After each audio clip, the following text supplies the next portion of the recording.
Franchement, qui aurait parié un centime sur le retour de Thomas Lemar il y a encore quelques mois? On parle d'un joueur qui, entre blessures à répétition et une rupture du tendon d'Achille en septembre 2023, semblait presque sorti des radars. Une saison blanche, 8 petites apparitions lors de son dernier exercice à l'Atlético de Madrid, un statut fragilisé, et cette impression que l'histoire allait se terminer dans un silence un peu triste. Et pourtant, à 30 ans, le champion du monde 2018 avec l'équipe de France a décidé de ne pas écrire la fin comme ça. Prêté à Gérone FC jusqu'en juin prochain, Thomas Lemar avait un seul objectif, se relancer, se retrouver, redevenir ce joueur capable de changer le tempo d'un match sur un simple contrôle orienté. À son arrivée en Catalogne, il l'a dit clairement, il a vécu des moments forts et difficiles. Il voulait juste être à 100%. Le problème, les débuts n'ont pas été simples. Gérone enchaîne les défaites lourdes. 3-1 contre le Rayo, 5-0 face à Villarreal, 2-0 contre le Séville FC. Et comme si ça ne suffisait pas, Lemar se blesse au mollet. Le doute revient. Encore, mais le tournant arrive fin 2025. Lemar revient progressivement, d'abord remplaçant, puis titulaire.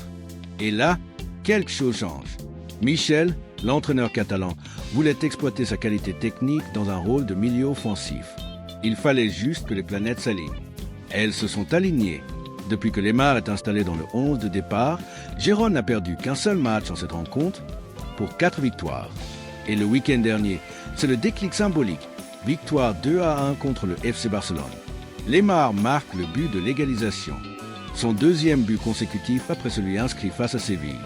Petit détail qui dit tout. Son dernier but remontait au 18 mars 2023. 2 ans de silence. Et d'un coup, le feu sacré. Aujourd'hui, ces statistiques parlent. 2 buts, 2 passes décisives en 16 matchs, toutes compétitions confondues. Mais au-delà des chiffres, c'est l'impact qui impressionne. Gérone est remonté à la 12e place de Liga après avoir flirté avec la zone rouge. Lemar est même nommé pour le trophée de joueur du mois. Michel ne cache pas son admiration. Pour lui, c'est un performeur exceptionnel, un joueur qui change les règles du jeu avec le ballon.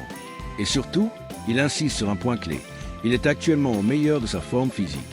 Et ça, du côté de Madrid, on observe attentivement. L'Atlético de Madrid suit la situation de très près. Selon la presse espagnole, les Colchoneros croient en un retour durable au plus haut niveau. Lemar est sous contrat jusqu'en 2027. Et statistiquement, il est déjà sur les bases de sa meilleure saison madrilène en 2021/2022. Le pari était simple, l'envoyer se relancer dans un environnement moins toxique, avec un coach capable de lui redonner confiance. Exactement comme cela avait fonctionné avec Eric Garcia lorsqu'il avait quitté le Barça pour se reconstruire. Aujourd'hui, l'Atlético se frotte les mains. Soit Lemar revient transformé et devient une vraie option dans l'effectif de Diego Simeone, soit il attire des offres intéressantes et augmente sa valeur sur le marché. Dans les deux cas, le club est gagnant. Mais au-delà des calculs, il y a une vraie histoire humaine. Celle d'un joueur qu'on disait fini, trop fragile, trop irrégulier. Celle d'un champion du monde qui refuse de sortir par la petite porte.